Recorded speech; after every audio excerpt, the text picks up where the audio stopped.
It's scary to watch. Holy shit, it's like seeing a crack pipe in your Uber driver's passenger seat. The fuck is wrong with this guy? Yo, he is lunching, nigga. I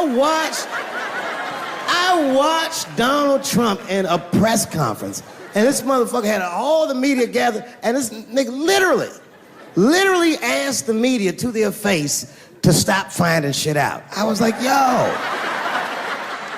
this motherfucker is bugging. And then, I'm not even making this up, his lips started sweating. His lips. Have you ever seen a motherfucker's lip sweat? What the fuck is wrong with this nigga's lips? It's like if you're on a plane, right? You ever been on a plane? I get scared to fly. I do it all the time. I be scared on there. And sometimes the plane will hit turbulence. And then I get nervous. But I always look at the flight attendant, and she looks calm, and it makes me feel calm. But if that bitch's lips were sweating, it's terrifying. Like, yo, nigga, why are your lips sweating? What do you know? And then, I'm not even making this shit up. This motherfucker grabbed the podium, he goes, you don't know how scary the things I read in my briefings are. And I was like, holy shit, man, you ain't supposed to tell us that, bro. That's bad leadership. Even as a parent, you think I'm gonna sit my kids down? Hey, little man, come here real quick. I was gonna holler at you for a second. Yo, I'm 3 months behind on the rent, nigga, and I am worried. Very worried. Gonna go to school and have a productive day, nigga. I was just thinking out loud, getting some shit off my chest. I'm like, what the fuck are you doing, bro? This is bad, man. Jesus Christ. All this motherfucker's ideas sound like high people ideas. Like he doesn't think these things through before he tells us. He just tells us what he's thinking as soon as it occurs to him. This shit sounds nuts. I'm gonna go to China and I'm gonna get those jobs from China and bring them back here to America. For what, nigga? So iPhones can be $9,000? Leave that job in China where it belongs. None of us want to work that hard. The fuck is he thinking? I want to wear Nikes. I don't want to make them shits. What the fuck are you doing? Stop trying to give us Chinese jobs. I am going to bring back coal. Coal? I'm not even exaggerating. I have never in my life even seen a fucking lump of coal. I honestly don't even know what coal is for. If you're gonna have motherfuckers digging around in the dirt looking for shit, find me some truffles, nigga. That's what I'm about. And these truffle prices are getting out of control. If it gets any worse, I'm gonna be back down to regular butter like everybody else. Terrible, terrible job. This motherfucker hit North Korea with rap battle threats. Fire and fury, like, yo! Yo, what are you doing? It's fucking Korea, man. Kim Jong-un is a scary motherfucker. He might be as crazy as Trump. Some scary shit. And if you one of them naive motherfuckers that thinks that a war with Korea is gonna be easy, then you don't play Call of Duty at 3 a.m. like I do. Because that's when the Koreans play. Fucking 8-year-old Korean kid took out my whole goddamn platoon last night.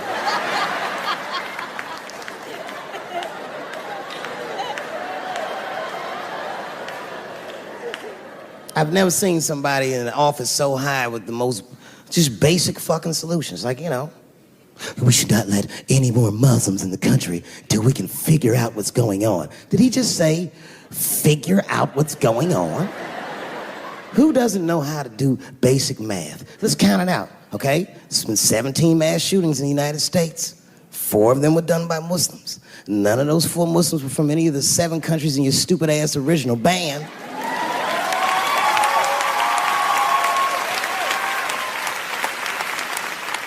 And since he brought it up, the other 13 shootings were done by the Tiki Torch whites.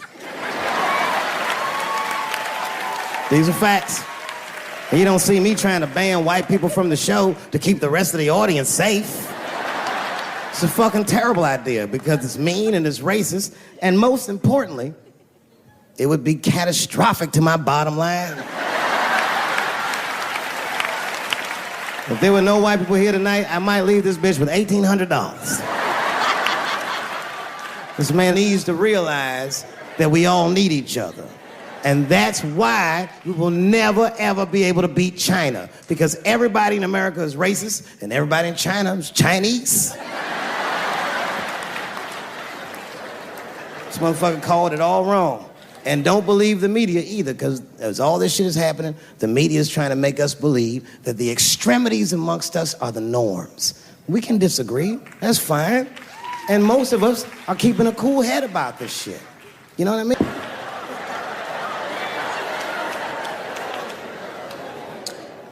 Sometimes I think that the media is hard on Trump, because I'll see shit that they get on him about that doesn't seem bad to me.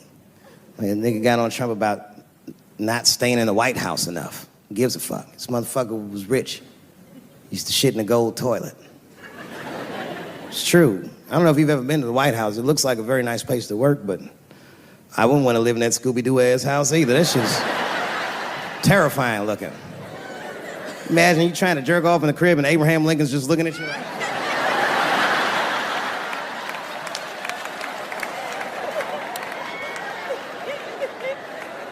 Shit, Bush didn't stay there either. He was rich too. He was like, fuck that, I'm going to my ranch in Texas. Obama was the first motherfucker to move into the White House like, this is a nice place. Look at this rug.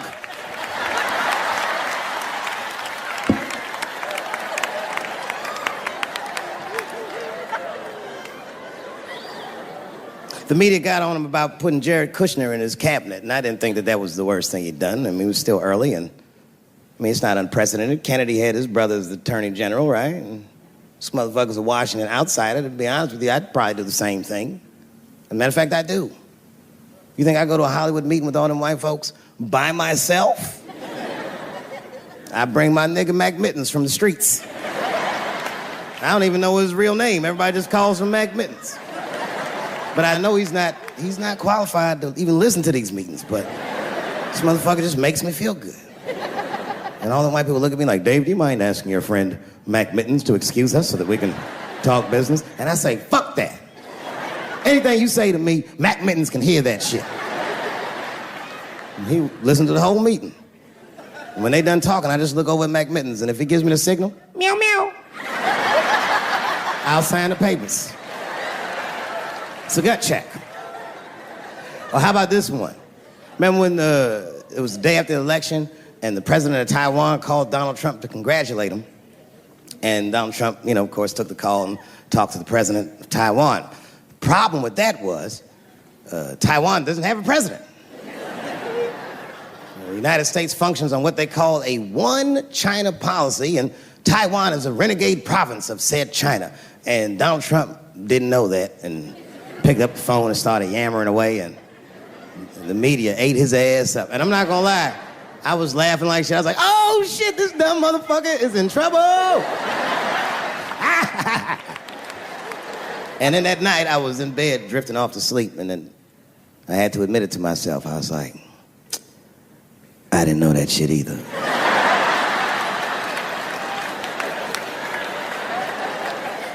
And then I realized the media got the story wrong. The story wasn't that Donald Trump took the call. The biggest story is that nobody told Donald Trump not to take the call. That's terrifying. God damn, nigga, you don't have a Mac Mittens on your team?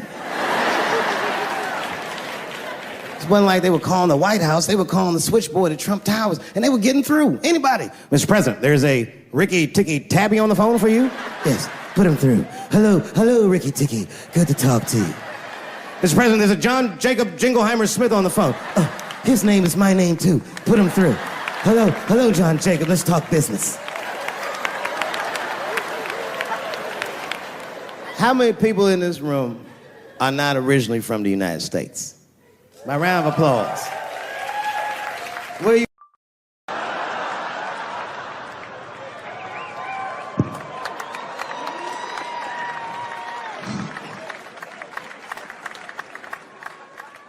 Third time I met O.J. Simpson.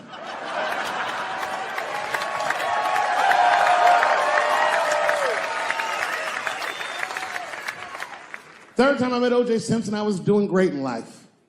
I just finished the second season of Chappelle's Show. Man, those were good days. I was playing a comedy club in Miami, the Improv. I don't know if you've ever been, but if you have, you'd know. The door for the green room is right on the stage. Can you imagine such a thing? If I walked out of the door of the green room, bam, I'm just right here. It's right from the dressing room. And I did that. I walked out, and the whole crowd was like, hooray! And I looked, ma'am, as close as you are to me, I saw him as soon as I came out, the Juice. And I saw recognition in his eyes, and it filled me with pride that he knew who I was. I didn't acknowledge his presence because it was a white audience, and I didn't want to start a panic.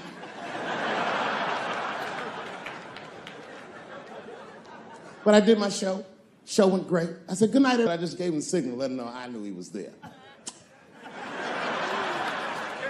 And I walked into the green room, and OJ was already in there. I was like, how the fuck is this possible? I was scared. And then my friends came in, and we all started talking.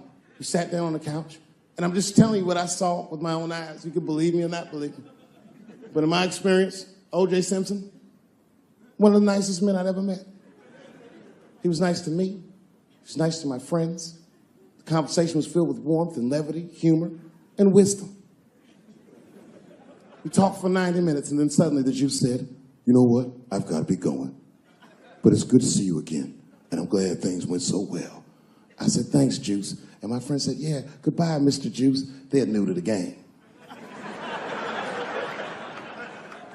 He said, no, thank you for your hospitality. Good night, guys. And we said, good night. And he just walked out of the room. And as soon as the door closed, we all looked at each other like, that nigga did that shit.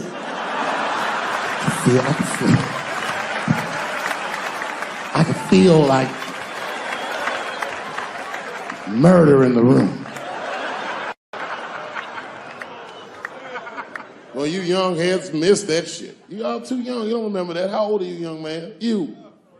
24? You don't know shit. You don't know shit. You gotta Google shit that I lived through. See, this is why I lock motherfuckers' phones up. Seriously. Because the young kids, you guys, look, you need to take a break from that. We all need to break just from that technology, just for a minute.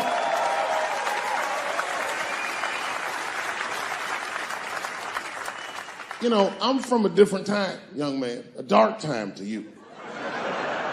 I'm from a time that I didn't even used to know who was on the phone until I answered the shit.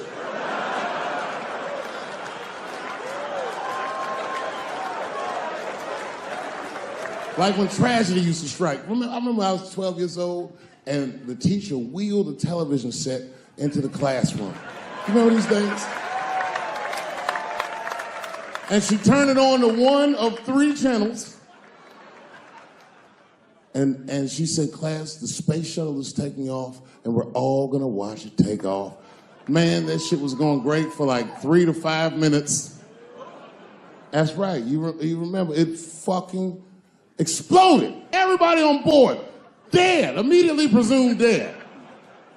It was so bad, the teacher looked at all the kids and was like,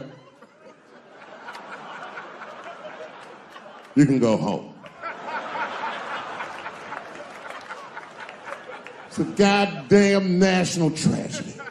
This was Cold War America. The Russians were laughing at us. My point is, for a guy your age, you wouldn't even know the pain because in your generation, it's like the space shuttle blows up every fucking day. How can you care about anything when you know every goddamn thing? I'm getting over one cop shooting, and then another one happens, and then another one happens, and another one happens. I'm crying about Paris, and then Brussels happens. I can't keep track of all this shit, so you just give the fuck up. That's the hallmark of your generation. And that's fucked up because your generation lives in the most difficult time in human history. This is the age of spin. The age where nobody knows what the fuck they're even looking at. Did you know that Planned Parenthood was for abortions? It's for people that don't plan things out at all.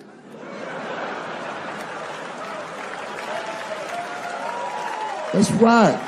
So a guy your age doesn't really know how he feels. Are you pro-choice? Are you anti-consequences? What does it all really mean? It's easier not to care for you. But for us, we were trained to care.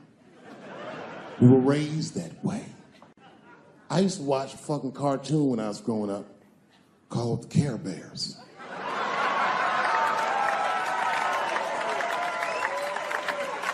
It was about a fucking group of teddy bear people. They were like teddy bears, but they were like people, and they were all different colors, and they all fucking just walked around caring. They cared about each other and everything else. They all had different designs on their stomachs, and the designs told you something about what they might be like inside. Very, very loving group of beings. And when shit got real bad, as nice as those teddy bears were, they didn't get mean faces. They got determined. And the leader would say, "Come on, guys, it's time for the Care Bear Stare." Remember that shit? And them little teddy bears would lock arms and stare at the problem. And I'm not even bullshitting. Actual love would shoot out of their chest and would dispel any. When we grew up, we wanted to be like those bears. And then we got our hearts broken. So we found out that life wasn't gonna let us do that. And that it's impossible to shoot love out of your chest. However, I have shot love onto somebody's chest before.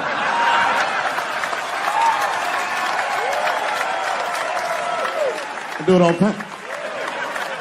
It's the next best thing.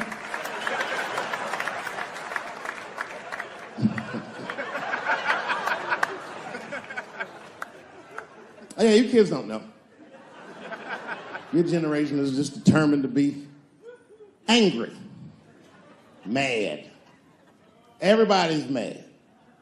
Back when we were growing up, only black people were mad. Now, everybody's just trying to get in on the act. I try to think to myself, well, when did everyone get mad? And then I realized this happened before we were born. This is a long way to go, but probably started in the Second World War. Think about it. All these black men, millions of black men, leave the United States for the first time, go over to Europe with America's armed forces and fight the Nazis and make more money fighting Nazis than they ever dreamed they would make in the United States. And a lot of those men, while they were in Europe, just to be real, not to be crass, a lot of them probably got their dicks sucked. Gentlemen, this was World War II Europe, and these were desperate times, and penises were being sucked for shoelaces and chocolate and very frivolous things. And it's very hard to come back to America and sit on the back of the bus after you've been in the south of France getting your dick sucked for a Crunch bar or some crazy shit like that. That's a life-changing experience. And while that was happening in Europe, here in America, for the first time, women entered the workforce en masse by the millions. All the men were gone. Someone had to run the factory. The ladies did it. That's right. This was the first generation of American women to have independent income en masse. And when the men came back, the women weren't the same. American women had grown. They were uttering phrases that no woman on earth had ever spoken before. Things like no and shut the fuck up and I don't feel like it.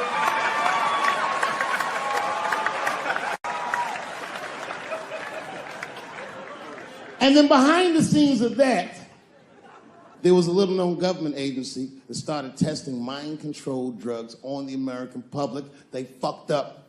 They tested it for 12 years. They didn't realize these drugs were not mind-controlling. They were mind-expanding. It was LSD and mescaline and shit like that. And for the first time, there was a new school of thought that was chemically induced that made people question the very society they lived in.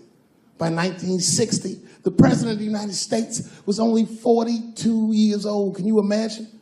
DMX is older than that.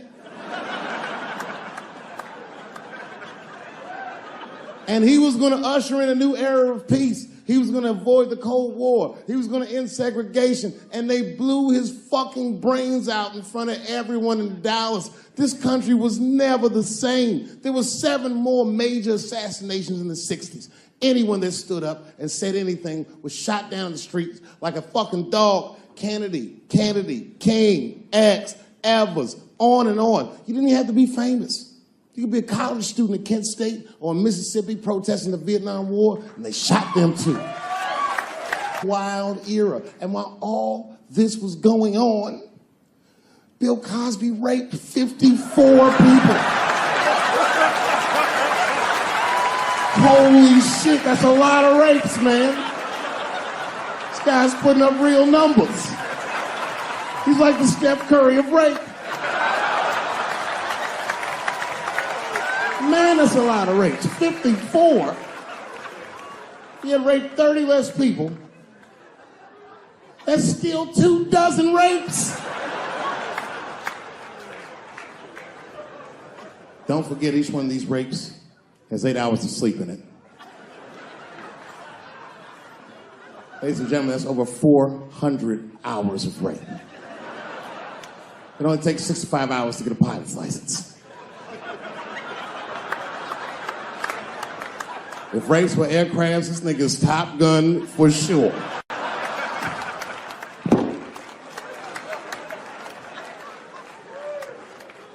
Yeah, that's a tough one. You know, and I was on stage not too long ago. I was in Syracuse, New York. Yeah, well, yeah, for Syracuse, but the show didn't go so good. All because I was talking about Bill Cosby a little bit. Not a little bit, I'll be honest. Talked about him for like maybe 25 minutes. And a woman stood up in the back of the room and she screamed out, "You are a fucking asshole for saying these things." I know. Instantly, I felt, like bad. Not bad about what I was saying. I just felt bad, like, oh, that's too bad she doesn't like the show. I didn't realize it at first.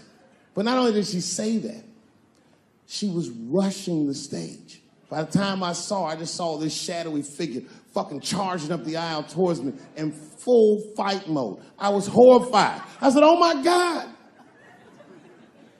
I'm gonna kick this bitch in the face.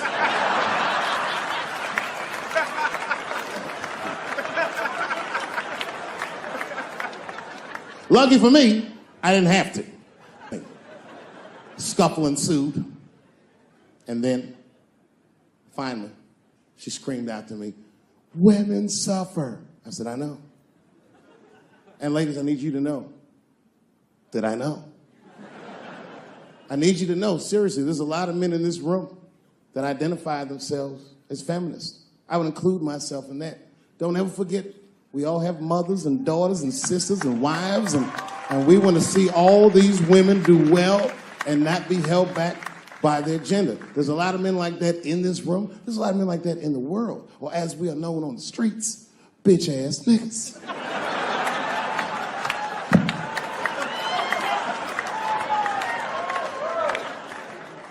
But as this woman was wrestling and screaming at me, I started to take offense. And I'm gonna be honest, race was involved. She was a young white woman. Well-intentioned, but it's like not thinking it all the way through. Bitch, how the fuck are you going to yell at a black man about discrimination? She didn't get it. She just kept going. Women suffer. I know. Women suffer. Same team. Women suffer. I know. And this bitch went too far. We suffer just like you. Slow your roll, bitch. Me. Not like us. She goes, suffering and suffering. What's the difference? I said, come on, white woman, you know what it is. You was in on the heist, you just don't like your cut. You suffer, I suffer. You suffer, I suffer. That's how it works. Can't do comparative suffering. If you're hungry and your friend says, you know, people are starving in Africa, so what, nigga? I still want lunch.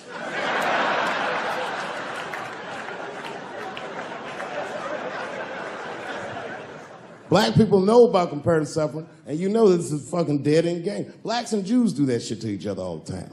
You ever played Who Suffer More with a Jewish person? It's a tough game. Whenever you think you got the Jewish guy on the ropes, that motherfucker will be like, well, don't forget about Egypt. Egypt? God damn, nigga, I didn't know he was going all the way back to Egypt.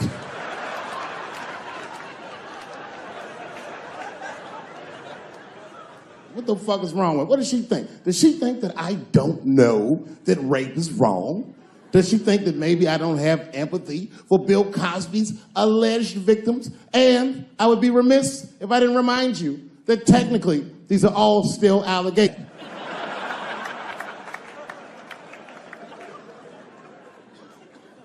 But perhaps, if she looked at it correctly, she would have empathy for me, the man she was attacking. 42-year-old black comedian. Obviously, Bill Cosby was a hero to me. And she doesn't know what it feels like to think that your hero might have done something so heinous. My God, you can't imagine. It'd be as if you heard that chocolate ice cream itself had raped 54 people.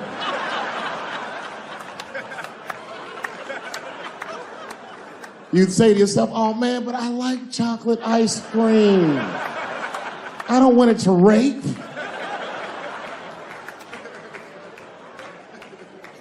Didn't want to believe it. At first, I didn't believe it. I was like, man, these people are obviously trying to destroy Dr. Cosby's rich legacy.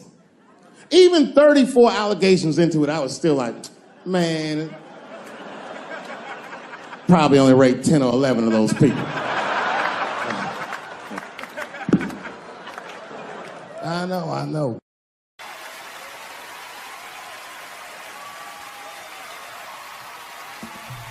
Ladies and gentlemen, Dave Chappelle.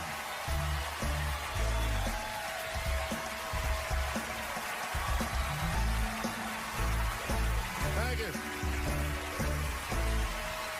Oh boy, I'm very nervous. No pressure. During the Civil Rights Movement, I can't read what's on the teleprompter. Some about black America and white America. There's black Americans and there's white Americans. We're all one America. So if you don't mind, this is not live, is it? I imagine whatever I say, you could just edit it out. Let's try it a few ways. Lou, are you in the booth? I am. All right, good. You know what, Lou? Let's just play around with it and see if we can get it right, get this clip package on, and then let me go home, all right? You got it. All right. Ready? All right, count me in. 5, 4, 3, 2, 1. Wu-Tang. I'm just with you, Lou. Let's do it again. We're gonna do it again. We'll get it right. Here we go, Dave. 5, 4, 3, 2. You know, when I was a comedian starting out in Washington, D.C., right here in this city, 1988, I'll never forget this. It was a comedy club owner that banned profanity from his comedy club. He said it offended his audience, and this was a cause of major concern for all the comedians in the circuit. And we all called a meeting, and we had the owners come, and it was the club owners, and it was the comedians. It was the classic labor dispute. The club owners laid out their case. There cannot be profanity in these clubs because that offends people. And there's a comedian who's still a good friend of mine to this day. He lives right here in Washington, D.C. He stood up and he said, he's black, I should tell you because it's important to the story. He says, I use profanity because I live a profane lifestyle. He says, I don't have an insect infestation in my house. I have roaches.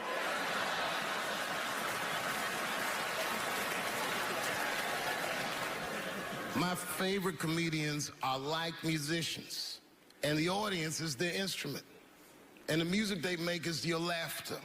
And that's the laughter that I scored my entire life to. So now, some of my favorite American comedic composers. Thank you. When I lose my job, I lose my man. Treat me like a dog. He called me a dog. Yes, he did. What did he call me? An old dog. Sometimes I wished I was a dog and he was a tree. When you stop and think, football's a fair sport for my people. Only sport in the world a Negro can chase a white man and 40,000 people stand up and cheer him. See, in my neighborhood, the kids have a kind of a dubious reaction to that whole Santa Claus concept. They just don't believe that a white man will ride a reindeer through Harlem after midnight. In truth, white friend, it's you that all look alike. But look at the black people around you. We're all different colors. Black walnut, burnt elk, almond, chocolate mocha, pecan, vanilla, yellow, mellow, light, bright, and damn near white. We come from the first people on the earth. You know, the first people on the earth were black people. We the first people had thought, right? We was the first one to say, where am I? And how do you get to Detroit? I think maybe like 30 years ago, there was a woman that wanted to sing, and a black lady that sang opera that wanted to sing. What was her name? Mary Anderson. And this place was like segregated, and they couldn't sing here. And here we are, like not even 50 years later, a 22-year-old black man on stage getting paid to hold his. God bless America. I gotta go now. Y'all take it easy. Bye-bye.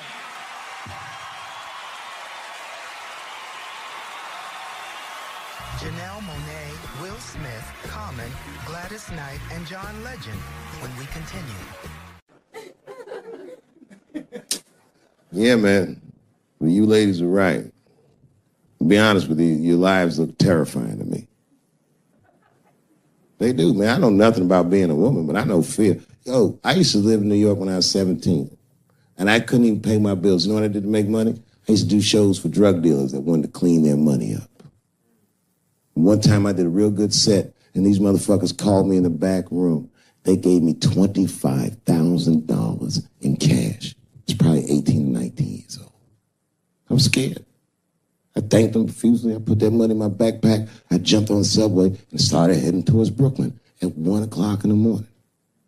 Never been that terrified in my life. Because I never in my life had something that somebody else would want. I thought to myself, Jesus Christ, if motherfuckers knew how much money I had in this backpack, they'd kill me for it. Then I thought, holy shit. What if I had a pussy on me all the time?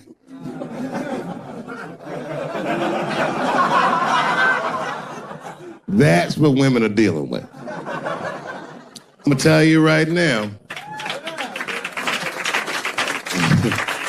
It's real talk.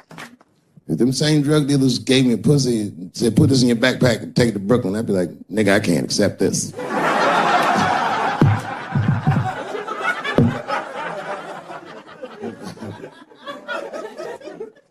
I empathize, man, you know. Everybody gets mad because I say these jokes. But you understand that this is the best time to say them. More now than ever. And I know there's some comedians in the back. Motherfucker, you have a responsibility to speak recklessly. Otherwise... New York Times said that Louis C.K. jizzed on his own stomach.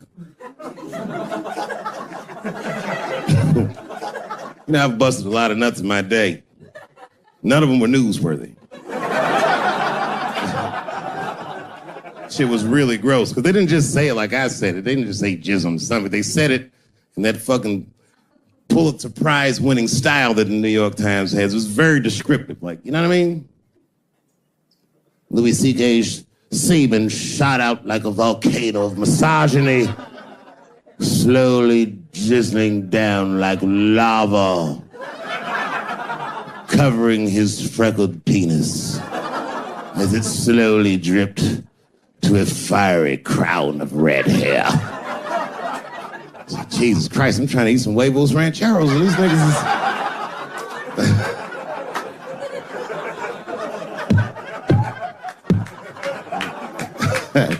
And you know, the tough part, being a comedian, knowing the motherfuckers, everybody comes up to me like, did you know? Did you know what Louis was doing? No, bitch, I did not know. The fuck you think we talk about at the comedy club? Hey, nigga, how was the weekend? Great, man. I was just jerking off in faces and coming on my own stomach, having a good time. You know how this business is. No, I didn't know. They act like we sit around like Grease. Tell me more, tell me more. Then she put up a fight. Dun, dun, dun, dun, dun, dun, dun, dun, dun, dun. Sorry, I don't know the choreography, but you get the point. You get the point. She was intense.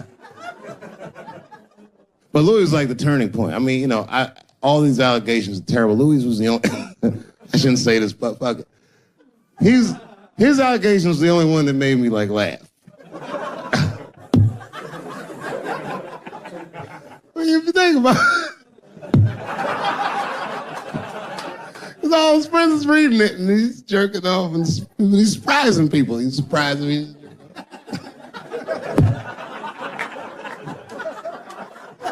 I just picture all the comics in comedy just reading it like, what?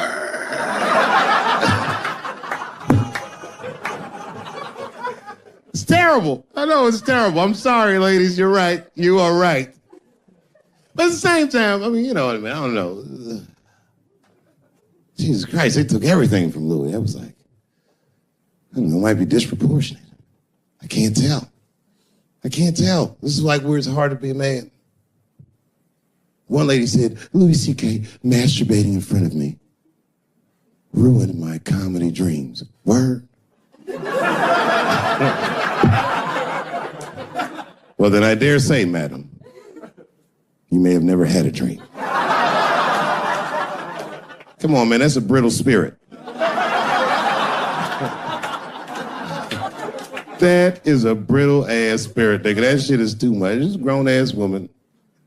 You know what this shit is like? It's like COINTELPRO. You know what that is?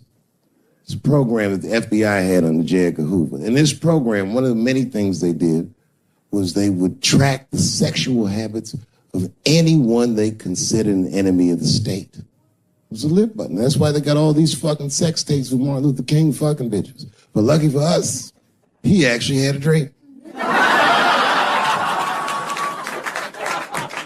You think if Louis C.K. jerked off in front of Dr. King, he'd be like, I can't continue this movement. I'm sorry, but the freedom of black people must be stopped. I didn't know this nigga was gonna pull his dick out and jerk off like this. I just thought we were gonna get a couple of drinks and chill. Show business is just harder than that. Them women sounded like, I hate to say it, y'all, they sound weak.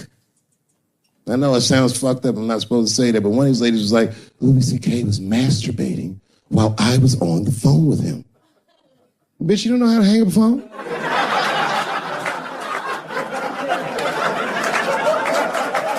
How the fuck are you going to survive in show business if this is an actual obstacle to your dreams? I know Louis is wrong, ma'am. I'm just saying I'm held to a higher standard of accountability than these women are. Don't forget who I am. Don't forget what I am. I am a black dude.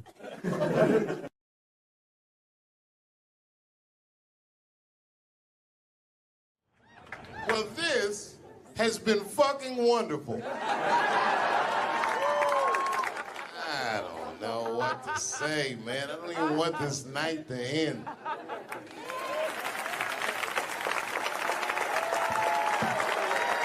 I promise you, whoever cares the most, I care at least as much as them. I know what I got, because I lost it all. I gotta tell you something, and I don't talk about it often.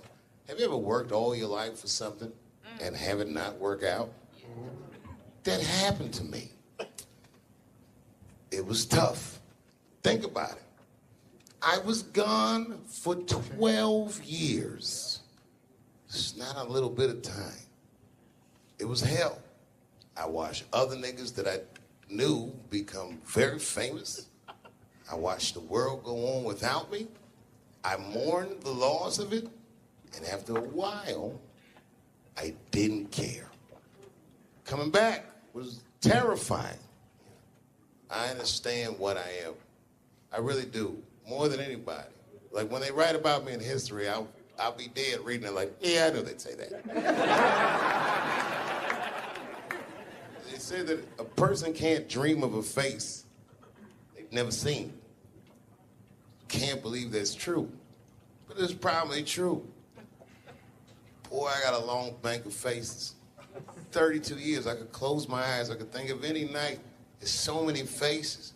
Every night, most nights, they're all looking up, smiling. You have no idea what the world looks like from there. All different races, all different colors, all different kind of beliefs, just looking at me, smiling for 32 years, night after night.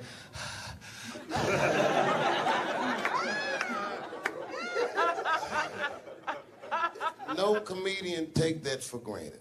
I swear to God, this might be the noblest of professions.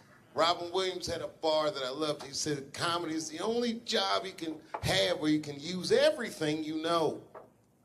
And that's true. You can use more than you know. If you use what you think, use it. Don't be afraid. Don't let these bitch-ass niggas button your lip. Say it anyway.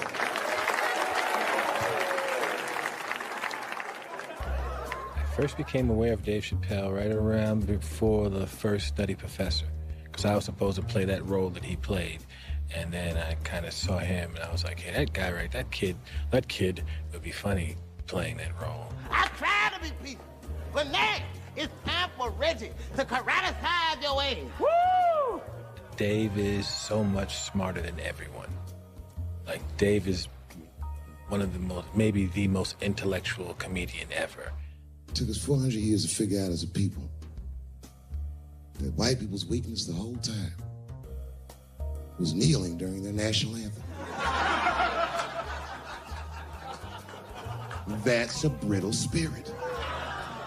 That's right, nigga. On the rock, it's regular. Ah! Ah! What are you doing, nigga? Stand up! He stretched the art form and his impact on the culture. He is the voice of his generation, without question. Nobody's even close to him. No, I've had to learn, and that's where Dave Chappelle has been a wonderful friend and mentor. What did Chappelle say to you that helped you with that? Chappelle said to me, we were doing a show at Radio City together. It was during his run. Right. And I was on one of the shows, and he said to me, I said, man, what am I going to tell these? Because I was like, I'm going to do comedy before Dave Chappelle. I was like, Dave, what am I even doing here? And Dave said, and I said, I don't even know if I'm funny enough to be here. I said, you're nice, and I think I'm a really funny guy, but what am I doing here? And Dave said, look, man. He said, you don't understand something. He said, you're not here because you're funny. He says, I know 100 funny motherfuckers out there. He said, you're here because you're interesting. And he said, anyone can be funny. Not everybody can be interesting. Not everyone can make an audience listen to what they're saying. Not everyone has a wealth of life experience that makes people want to know what they have in their minds. And so that changed my perspective on silence. And so now, if I can hear that an audience is listening, I'm engaged. Well, that is a great piece of advice, not only for comics, but for anybody, because, wow, the thing that I love about Chappelle, and you just identified it, is he will go. He's interesting. And he is an interesting guy. He's the most interesting man I've ever met. That's what makes Dave Chappelle. Many people are funny. There's a lot of funny stand-up comedians all over the world. Yes. But what makes Dave Chappelle is that he is interesting. It's how he sees the world between the jokes. But all jokes aside, Kevin Spacey shouldn't have done that shit to that kid. He's 14 years old and was forced to carry a grown man's secret for 30 years. Jesus Christ, he must have been busting at the seams with that one. The saddest part is, if he were able to carry that secret for 6 more months, I would get to know how House of Cards ends. Loved was, I can't believe that I've been in this business long enough that we're like the older guys now. It always blows my mind that I'm like 5 years older than Dave Chappelle because he was already a made guy when I came in. So I always look at him like he's got 10 years on me, you know, or 15. And, you know, just when I watch his act, I'm like, this guy's clearly been doing this a good couple of decades longer than me. And the reality is I think he's only been doing it like 6 years longer than I have or something like that. He's fucking amazing. And what I love, too, is just he's that same, with all that's changed, everybody getting offended, all of this fucking crap, how you get in trouble, he hasn't changed at all. He's just like that same guy that I saw way back in the day when I used to go to the Boston Comedy Club and watch him go on at like 2 a.m. and just start murdering at 2 a.m. And I remember I used to always sit there going, how do you do that? How are you that funny at 2 a.m. in front of a crowd that gave up on the show like an hour ago, and they're tired and they just want to go home? That second he steps on stage, boom, he just starts fucking killing. Dave's a beast. Dave's a beast, man. That's the only man that puts a little fear in my heart. I'm like, okay, it's real. What's he doing? Do you watch him? Do you watch him? Totally. You study? Totally. I got Chappelle. I got an app. I follow him. I'm like, you know, my man Prince Paul always says, competition keeps you in condition. True. You know? So, yeah, that's my man right there. The other real special shout out I gotta make, because none of this would have been possible on any level without this person, is my mother. Mom. My mother. Mom. You have no idea what I put this woman through. If you had just given birth to me, that would have been more than enough. But the fact that she raised me and raised me well, we had a real oral tradition in our house. I knew the word griot when I was a little boy. A griot was a person in Africa who was charged with keeping the stories of the village. Everyone would tell a griot the stories, and they would remember them all so that they could tell future generations. And when they got old, they'd tell them to someone else. And they say in Africa, when a griot dies, it's like a library was burnt down. And my mother used to tell me, before I ever thought about doing comedy, she said, you should be a griot. And she'd fill me with every story of black life. You know, she's educated in African-American studies, and she would let me understand the context that I was being raised in, that I'm being raised in a hostile environment that I have to tame. By the time I was 14 years old, I was in nightclubs, mastering an adult world. It was terrifying. The crack epidemic was going on, and my mother would hear gunshots outside and be scared to death. Maybe it's my son. But early in my career, if you remember, Mom, you used to sit in the club with me. She'd do a full day of work. You'd be back there falling asleep, just waiting for me to go on. She would watch my show every night. Do you know how long that car ride is home?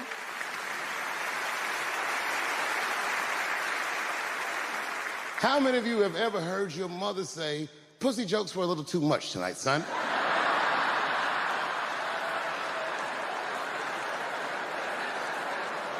I was a soft kid. I was sensitive, I'd cry easy, and I would be scared to fist fight. And my mother used to tell me this thing, I don't even know if you remember, but you said this to me more than once. You said, son, sometimes you have to be a lion so you can be the lamb you really are. I talk this shit like a lion. I'm not afraid of any of you. When it comes word to word, I will gab with the best of them, just so I can chill and be me. And that's why I love my art form, because I understand every practitioner of it. Whether I agree with them or not, I know where they're coming from. They want to be heard. They got something to say. There's something they notice. They just want to be understood. Love this genre. It saved my life. Well, I have some very bad news for the people in the front rows. I heard that some of you paid as much as $800 for your tickets. Sadly, I did this same show a couple weeks ago in Atlanta for $60 a head. Can you imagine? Nigga, you could have flown to Atlanta, got a hotel, had some dinner, and came back, and you still have a little money left over, niggas. Paid way too much just to see me in this gay-ass neighborhood. All right, let me roll up my sleeves and tell these pussy jokes. Will told me to say there hasn't been this many pussy references in this room since Cats was here.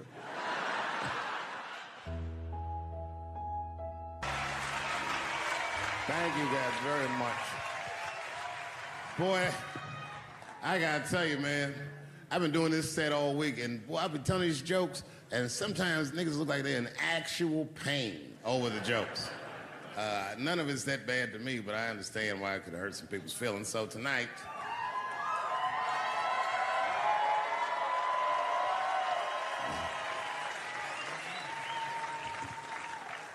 I'm gonna give you an opportunity that I rarely give anybody. I'm gonna let you say whatever it is you need to say to my face, or ask me whatever it is you wanna know. But there are no dumb questions allowed. If you ask a stupid question, you'll be asked to leave. Nah, I'm just kidding, go ahead. Everyone relax, come on. Oh yes, sir, in the front. 2 questions, how often do you write? And can I have a cigarette? All right, first, you may have a cigarette, but remember, this is not jail, motherfucker. This lady right here. I have a question. Do you remember this scene? Oh, I do remember that. Ma'am, I'm gonna have to ask you to leave. That was a terrible question. This gentleman in the front with the salmon-colored shirt on. I was wondering if you had any advice for young comedians that you generally give, and... Are you thinking of doing comedy? I've never done it before, but watching you has made me want to try it.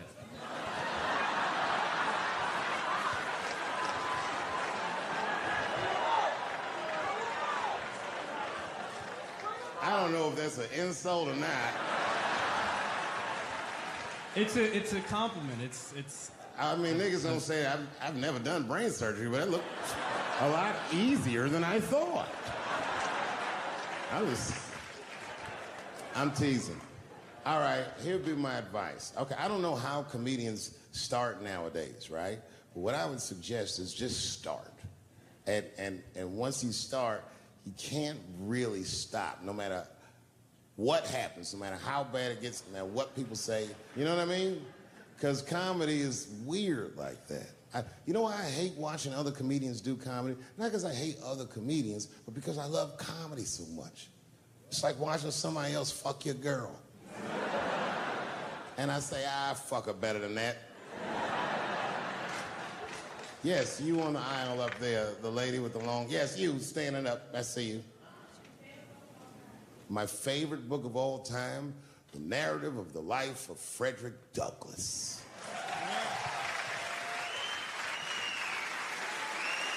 That guy with the baseball hat.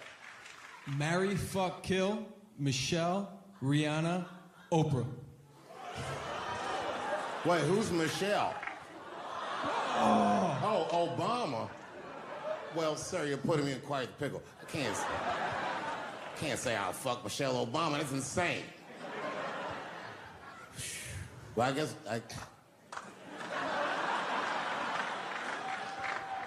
I mean, because I wouldn't kill any of those women. But I'd fuck all three of them.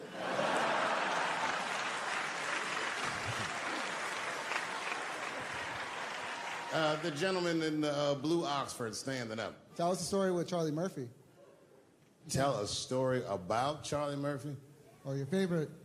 Boy, there's so many good Charlie Murphys. You know, the thing with Charlie Murphy is he used to just make us laugh all the time. And I used to ask him about all the old Hollywood shit I was curious about. Like when they used to accuse Michael Jackson, I remember asking once, I go, Charlie, do you think Michael Jackson actually did those things? And he said, let me ask you a question, Dave. He said, say it is illegal to fuck women. How long are you staying out of jail? So God bless Charlie Murphy, wherever you are. Charlie, I love you. Who do you think is going to win the 2020 election? All right, I'm going to put a pin in this, but I'll tell you right now, fella, I don't know, but I think Trump has a better shot than a lot of people would like to think. I'm just saying, it all depends on how the left talks. The way we're talking is not going to win the fucking ball game. Donald Trump's over there on the right, grabbing handfuls of pussy. Joe Biden can't even smell hair over here. Fuck this side. All right, man, go ahead. Thank you so much for this show. And How old are you? 25. 25? Yeah. Boy, don't let R. Kelly see you. He's gonna pee on you by accident. Oh, my bad. I thought she was 15. Yuck. I'm totally joking. I'm sorry. My question is there anything you've learned from another comedian that you feel like will stay with you for life? I tell you what, Liz, that's a good question. Yes, is the short answer. A longer version of it is this. I was raised by comedians. I started doing stand-up when I was 14. The other day, I went to a comedian's funeral, and I realized as we was putting this motherfucker in the ground that these people are at least as influential to me as my family. I rock with these niggas till the wheel falls off. We fight and we fuss and we are jealous of each other and we get mad at each other, but my life wouldn't have been what it was without each and every one of them, and I consider them my family. That's the answer. My favorite club in America is a club in San Francisco called the Punchlines. It's a very small room. It's a 200-seat room. And I was working out the material that was going to be the show tonight. I still hadn't figured out exactly how to say what I wanted to say, but I was doing pretty good. And I was doing some Me Too jokes. And a woman stood up from the audience and she was crying. Clearly, it was a white woman. She says to me, you can't say that. It's 200-seat room, it's a very small room. I'm like, what the fuck are you, like, miss, are you okay? What are you doing? She says, you can't say that. I said, yes, I can, it's my show. I'll say whatever the fuck I want. I was like, ooh, like this.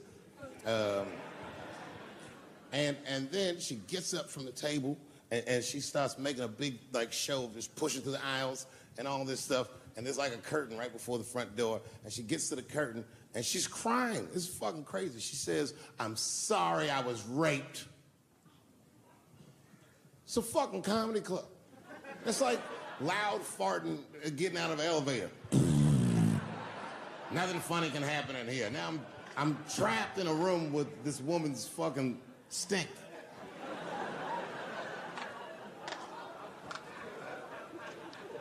And I say, miss, it is not your fault that you were raped,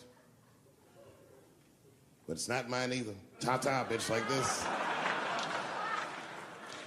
She storms out. Now the room is very uncomfortable, but I managed to get the crowd back, but I'm like, a little traumatized.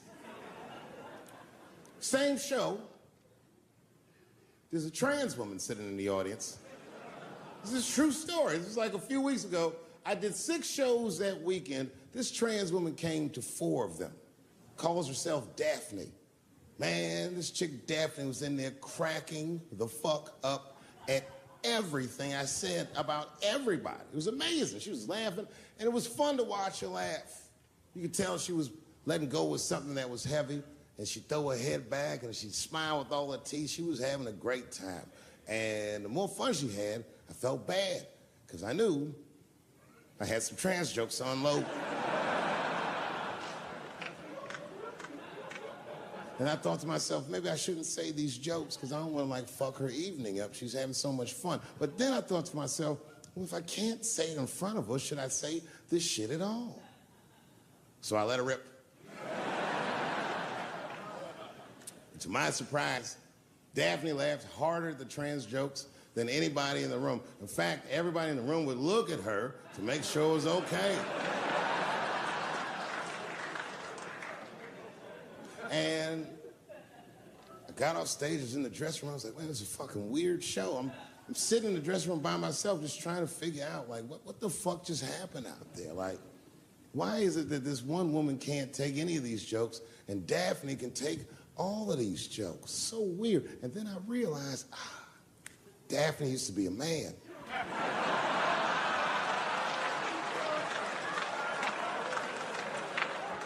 So now I go out of the dressing room and like you can see like all the staff was there like cleaning the club up, the audience had gone, and sitting at the bar by herself was Daphne. And she's like, hey, Dave, come join me for a drink. And I don't want her to think that I'm transphobic or nothing, so I'm like, fuck, I guess I could have at least a drink. And we get some tequila and we're sitting there. And she was fucking cool. Turns out that Daphne, she wants to be a comedian. She was asking me for advice, and I told her advice and all that shit. And then she says to me, she says, boy, you sure do get a bad rap for your trans jokes. I said, Daphne, thank you, but you don't have to say that. I hope I didn't offend you. She goes, no. She said, in fact, I read about you in the New York Times. I said, you did?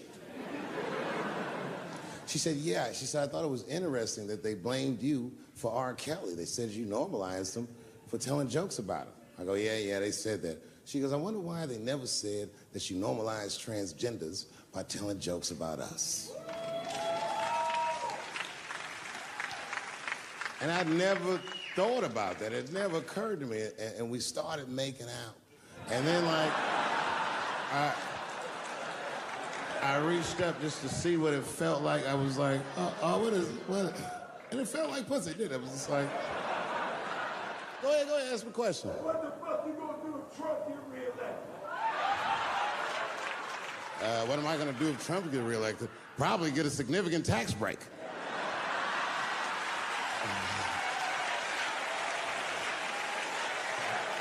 Hey, you wanna know why I don't even talk about Trump in my show?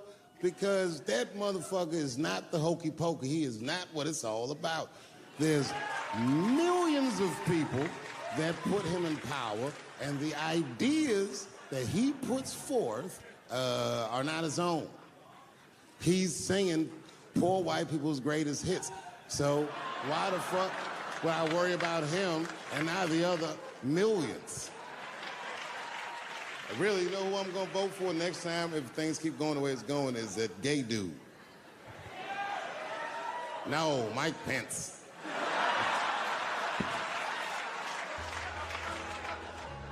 Now, this is the same club, the Punchline. This is 15 years ago, and I had just gotten back from my infamous South Africa trip. And I came to the Punchline just to cheer myself up. It's a safe place where I could tell some jokes. And I find out that this comedian I know, Chris Tucker, who's in all those Rush Hour movies, I find out that Chris is in San Francisco, too, at some charity event. So I call him, I'm like, yo, I just saw you at some charity event. I said, I'm doing a show at the Punchline. Why don't you come by the club after your event?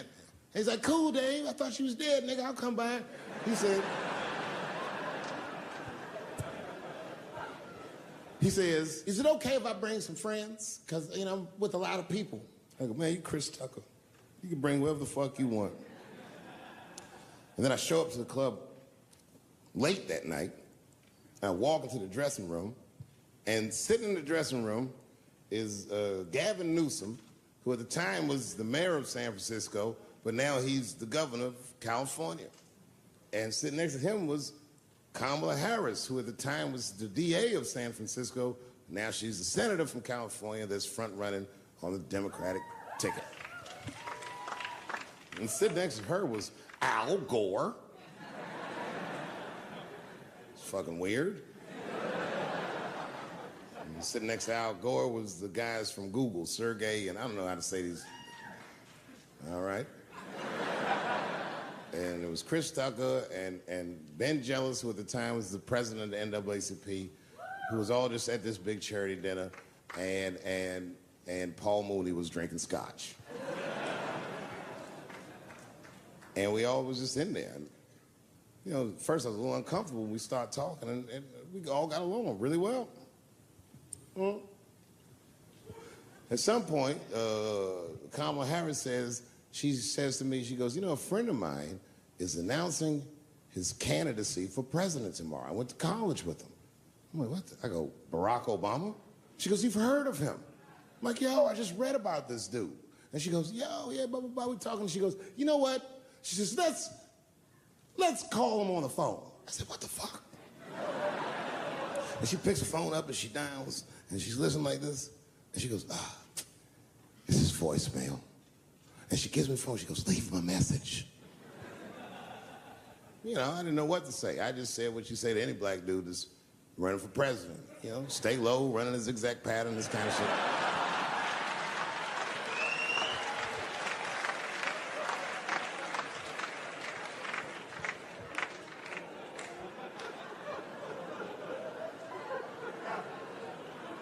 And then the last thing I say is, you know what? I said, sir, well, I really do believe you can do this. Like, man, I'm wishing you luck. Now, next day I wake up and go for coffee at a place called the Embarcadero. It's like an eatery by the sea in San Francisco. And I'm walking to the coffee shop, and there's a police line, and I can't cross the tape. But then I figure, fucking, I'm Dave Chappelle, so I go into the thing like this. And the police yoke me. These motherfuckers, like, tackle me immediately. And I see over the police's shoulder Gavin Newsom. I couldn't remember his name, but I remember the night before I had kept teasing him and saying he looked like Christian Bale, the guy from the Batman movies. So I see him, and I can't remember the name, so I'm just like, Batman, help!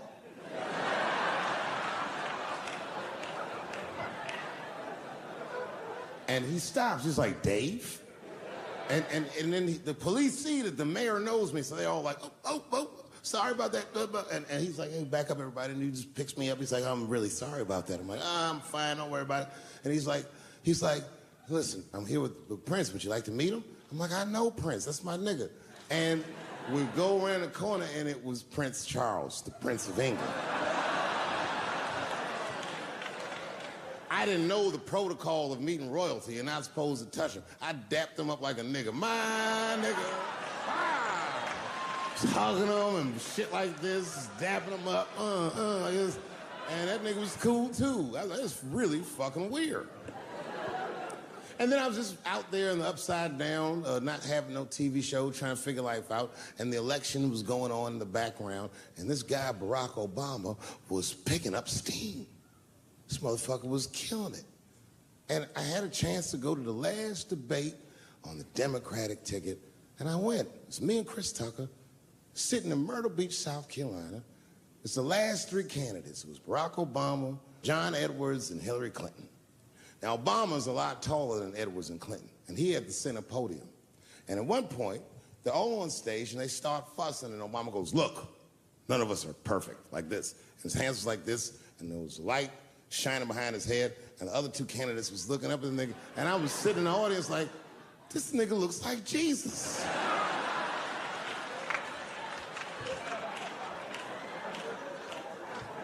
And I realized in that moment that I was looking at the next president of the United States. I was certain of it. I couldn't explain it, but I knew what I was seeing. And I got really excited. And I'm not that kind of guy. I said, I gotta meet this motherfucker. So I stayed. They were all on stage doing interviews, and I just waited. I was waiting and waiting, and then John Edwards was done with his interviews first, because everybody knew he wasn't going to win. And I see John Edwards, and I said, hey, Senator Edwards, I just want to say hi. And that motherfucker looked at me like, I'm like, fuck you, nigga, you going to lose anyway. And then he left, and then Hillary Clinton just walked by me in one of them Steve Harvey suits.